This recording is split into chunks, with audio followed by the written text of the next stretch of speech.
రైతు బంధు రాలేదు, ఇంతవరకు రాలేదు. రైతులకు చాలా ఇబ్బందులు ఉన్నాయి. పంటలు కూడా గొట్టం రోగము, మన ఆకుముడత రోగం, ఇట్లాంటి రోగాలు వచ్చి పంటలు కూడా బోనస్ ఇస్తాను కానీ ఎవరికి పడలేదు. రేవంత్ రెడ్డి ఇస్తా అని చెప్పిండు. రేవంత్ రెడ్డి ఇస్తా అంటాడు కానీ ఎన్నడూ పడేది తెలియదు, ఎప్పుడు వచ్చేది తెలియదు. బయట వాళ్ళు కొంటే దళారులు 24,50, 25 కొంటారు. వీళ్ళు 23,500, 2800 అవుతుంది.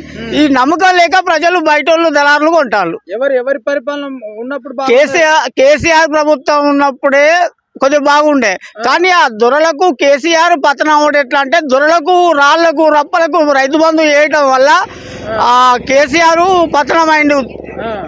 నిరుద్యోగులకు ఉద్యోగాలు రాక లేదంటే అన్ని పనులు మంచిగా చేసిండు. మరి రేవంత్ రెడ్డి వచ్చిన తర్వాత ఎట్లుంది పరిస్థితి రైతుల? రేవంత్ రెడ్డి ఉద్యోగాలు ఇప్పుడే ఇస్తున్నాడు, ఇంతవరకు ఏది లేదు.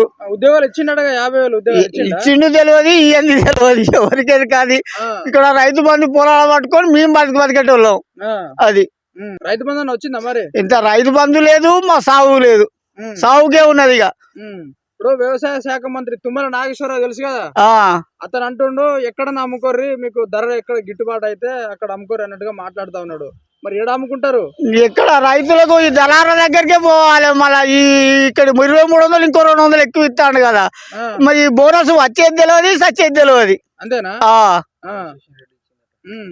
ఇక్కడ పాలకుర్తి ఎమ్మెల్యే చెప్తా ఉన్నా యశస్విని రెడ్డి 500 బోనస్ ఇస్తున్నాం అన్నట్టుగా. ఏది మరి ఇంతవరకు మరి బోనస్ లేదు, పాడు లేదు ఇంతవరకు. అంతేనా? అంతే. అంటే కేసీఆర్ ప్రభుత్వమే మంచిగా అనిపించింది. పతనం అవడం కూడా కొద్దిగా దురాక్రమణ, నేను దొర అనే అహంకారంతో పతనం అయ్యిండు. కానీ రైతుకు మేలు జరిగింది కేసీఆర్ ప్రభుత్వంలోనే. అవు రేవంత్ రెడ్డి కూడా పనులు చేస్తాడు కదా, ఏం పనులు చేసిండు? మీకు 6 గ్యారెంటీలు అది ఇచ్చినట్టు. ఏది బస్సు ఫ్రీ ఇచ్చిండు ఆడోళ్ళకు, ఇంట్లో తీసి కట్టబట్టుకొని మళ్ళీ మొగోని అది ఆడిస్తాంది. పరిస్థితి తీసుకొచ్చిండ అంతే అన్నట్టే కదా రేవంత్ రెడ్డి. ఏమన్నంటే ఇక్కడ పరసగిల్ల తీసుకోపో బట్టలు అంటే వరంగల్ తీసుకుంటా అంటాంది. ఏం చేయవు కదా. ఇప్పుడు 6 గ్యారెంటీలు ఏ గ్యారెంటీ వచ్చింది మరి మీకు? ఏది లేదు, బస్సు గ్యారెంటీ ఒకటి తప్ప ఇంకేది లేదు. అదే ఆడోళ్ళకే, మగోళ్ళకి ఎవరికి లేదు. రైతు బంధు అన్నాడు, రైతు బంధు లేదు. మన ఇది 2500 మహిళలకి అది లేదు. కౌలు రైతుకు 12,000 అది లేదు. ఇంకేది ఉన్నది? ఇక ఆగమాగం అడిగాడి. నమ్మిలు కదా మీరు అందరూ అప్పుడు నమ్మినాం. అయ్యో వీడొచ్చి మాకే పెడతాడు అని మేము నమ్మినాం. కేసీఆర్ కంటే ఎక్కువ పనులు చేస్తాడు నమ్మినాం. నామం పెట్టిపోయిండు. నామమే ఇంకా తప్ప ఇంకేది లేదు. బూడిద మంగళం దగ్గర పోయి గుండుకి ఎక్కువాల్సింది. ఇక మళ్ళీ ఎవరు వస్తే మంచిగా ఉంటది? కేసీఆర్ రావాలి, మళ్ళీ కేసీఆర్ రావాలి, తప్పులు సరిదిద్దుకోవాలి. జనాలు కోరుకుంటారు మళ్ళీ కేసీఆర్ ని. ఖచ్చితంగా కోరుకుంటాం అన్న. అంతేనా? ఖచ్చితంగా కేసీఆర్ కోరుకుంటాము. ఒకటి ఏంది అంటే ఆయన తప్పులు సమర్థించుకోవాలి. దొరలకు, రాళ్ళు, రప్పలకు వేయద్దు. నిజంగా కష్టపడి చేసేటోనికి రైతు బంధు ఇవ్వాలి. ఒకటే మిస్టేక్ చేసిండు, మిగతా పనులన్నీ చేసిండు. మీరు పిల్లలకు ఉద్యోగాలు రాక కూడా మిస్టేకే కదా అన్న.